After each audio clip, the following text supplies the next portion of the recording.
Friends, ఇక్కడ దుర్గాదేవి భోజనాలు అయితే పెట్టారు. అన్నదానం భోజనాలు అయితే అయ్యాయి.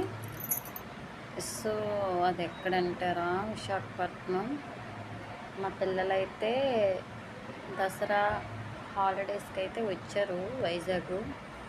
సో పక్క వీధిలోనే భోజనాలు పెడతారని చెప్పాను. నేనైతే వీరైతే భోజనాలకి అయితే వెళ్ళారు. ఇవి అయితే పెట్టారు, చూసాను చూడండి. సో బిర్యానీ, పకోడీ ఫ్రై, బఠానీ ప్రసాదం, రవ్వ కేసు ప్రసాదం పెట్టారు. మరి వాటర్ ప్యాకెట్ కూడా అయితే ఇచ్చారు. ఇదే చూడండి, మా పెద్ద పాప అయితే వైట్ డ్రెస్ వేసుకొని ఒకేసారి వచ్చింది. ఫుల్ జనం అయితే ఉన్నారంట. మరి అమ్మ అక్కడైతే నిల్చోలేకపోయాము, ఎక్కువ ఎండలో అయితే ఉన్నాము అని చెప్పింది. సో అప్పుడేమో నేనేమన్నానంటే, ఇంట్లో ఎలాగ అమ్మ వంట అయితే చేయలేదు, అక్కడికైతే వెళ్ళండి, దేవుడి ప్రసాదము ప్రతిరోజు దొరకదు కదా, 1 వీక్ ఒకసారి దొరుకుతుంది కదా అని చెప్పాను. వీళ్ళైతేనేమో వెళ్ళారు భోజనాలకి. అయితే అది తింటారు. ఇప్పుడు బాగున్నాయి అంటారు. దేవుడి ప్రసాదం ఎలా ఉన్నా సరే బాగానే ఉంటాయి, నాకు తెలుసు. సో ఏంటంటే 1 మంత్ బ్యాక్ అయితే వినాయకుడి భోజనాలు అయ్యాయి కదా, అవి కూడా తిన్నాము.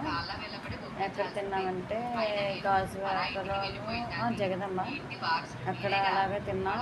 సో నెక్స్ట్ టైం ఇక్కడ మాకు అదృష్టం అనుకోవచ్చు. ఎందుకంటే గణేష్ స్వామి భోజనాలు అయితే అప్పుడు అలాగే తిన్నాం. ఇప్పుడు దుర్గాదేవి భోజనాలు అయితే తిన్నాం. నాకైతే ఎక్కువ ఇష్టమైతే దుర్గమ్మ భోజనాలే. దుర్గాదేవి అంటే చాలా ఇష్టం. దుర్గాదేవి భోజనం ఎక్కడ పెట్టినా సరే ఖచ్చితంగా మా పిల్లలైనా లేదంటే నేనైనా వెళ్తాను. ఈ నవరాత్రులు 11 రోజులు కదా ఈ ఇయర్. సో నేనైతే 2 డేసే పెట్టాను డేట్ని అయితే, కానీ తర్వాత పెడదాం అనుకున్నాను. ఏంటంటే సో పెట్టకూడదు 5 డేస్. ఇంకా నాకు ఈ సంవత్సరం ఈ ఇయర్ అయితే అదృష్టం అయితే లేదు. ఇంకా నేనైతే చాలా చాలా ఫీల్ అవుతున్నాను.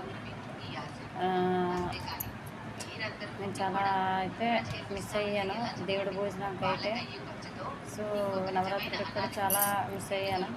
నెక్స్ట్ ఇయర్ అయినా బాగా జరుపుకోవాలని అనుకుంటున్నాను. మీ సపోర్ట్ నాకు అయితే ఒక లైక్ చేయండి please friends. Okay, bye friends.